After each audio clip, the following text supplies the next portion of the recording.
Bonjour. Hier, par rapport au jour où je tourne cette vidéo, c'était le 21 juin, donc le moment du solstice.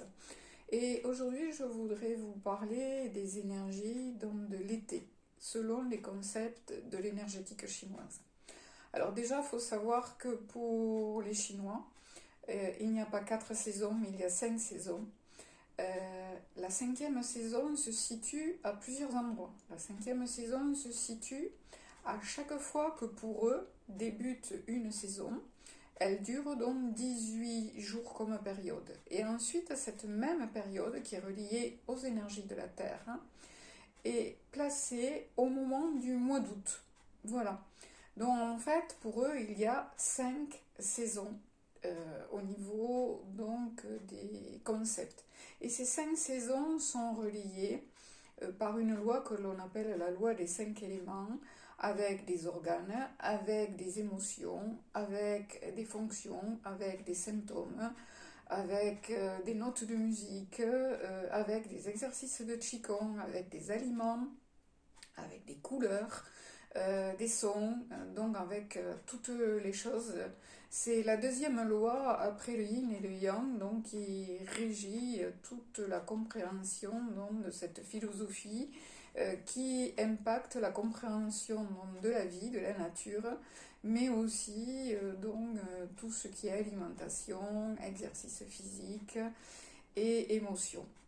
Alors pour cette énergie donc, de l'été, elle est reliée à la couleur rouge qui symbolise donc le feu, mais pour l'énergétique chinoise, donc en fait le solstice c'est le milieu de la saison parce qu'en fait cette saison pour eux a démarré début du mois de mai et elle va donc se terminer fin juillet pour laisser la place ensuite à cette fameuse cinquième saison que je viens d'évoquer. Donc 21 juin, solstice, c'est le milieu de l'énergétique, pour l'énergétique, pardon, de l'été selon les concepts chinois.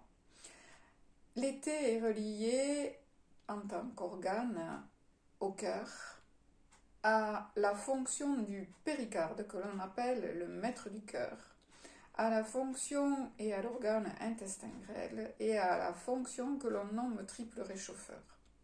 Alors je vais essayer de vous décrire le plus simplement possible en quoi ces fonctions peuvent être impactantes et comment on peut les surveiller dans cette période notamment de l'été. Donc l'été est relié à la couleur rouge, l'été est relié à la saveur amère, donc en fait au feu.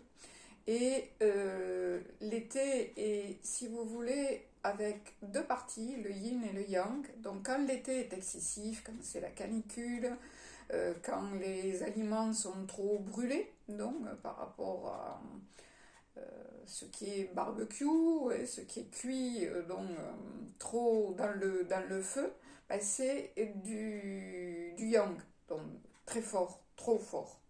Et quand c'est cuit à l'étouffée, dans la braise, quand l'été est agréable, en fait, où il fait chaud, mais avec des températures très supportables, où le feu chauffe sans brûler, en fait, donc apporte de la vitalité, ben, c'est le yin du feu. Voilà, le feu nourricier, le yin du feu. Donc, deux parties donc pour le feu. Le yin et le yang, et l'équilibre va consister à ne pas avoir donc trop de feu yang et avoir plutôt un feu yin qui va nourrir le chi, l'énergie, et donc apporter de la vitalité.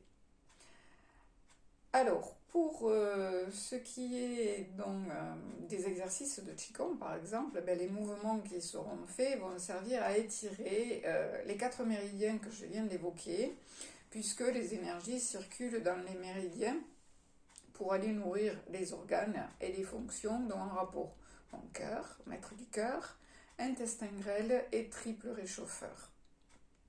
L'énergie circule donc dans ces méridiens à certains horaires de la journée. Et l'énergie circule de 2 heures en 2 heures dans les 12 méridiens, ce qui fait bien les 24 heures. Donc pour le cœur, donc c'est dans le milieu donc, de la journée, de 11 heures en horaire solaire à 13 heures en horaire solaire. Pour l'intestin grêle, c'est de 13 heures à 15 heures. Et ensuite, donc, le maître du cœur va se situer de 19 à 21 heures et le triple réchauffeur de 21 heures à 23 heures. Pour ce qui est donc de ces éléments, on va retrouver des symptômes en rapport avec le feu, non ? En rapport avec le système circulatoire, puisque cœur est maître du cœur, donc petite circulation, grande circulation, niveau artériel, niveau cœur lui-même, niveau veine, niveau circulation, bonne circulation dans tous ces circuits, en fait. Et on va retrouver, pour ce qui est intestin grêle, récupération à ce niveau-là de tout ce qui va être nourricier pour le sang, donc en fait qui va apporter à partir des aliments tout ce qui va être utile au corps, les briques en fait, pour construire le corps, donc tout ce qui est nutriments qui se transforment et se dégradent donc, en molécules qui viennent ensuite apporter certaines choses au corps, comme les vitamines, les acides aminés, les enzymes et plein d'autres choses.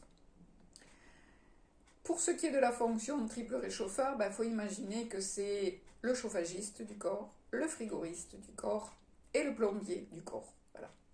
Donc il s'occupe, on dit, des 3 marmites.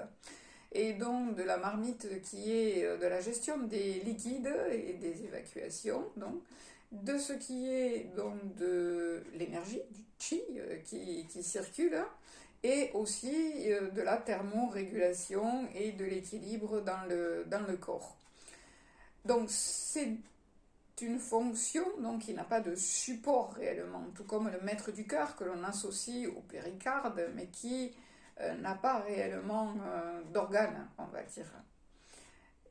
C'est particulier, mais bon, c'est une manière de comprendre et de voir le corps. Donc toutes ces fonctions, dès qu'il y a dérèglement dans ces parties-là, en trop peu, ou en excès, ou en déséquilibre une par rapport à l'autre, eh bien ce sont donc des déséquilibres en rapport avec l'énergie du feu.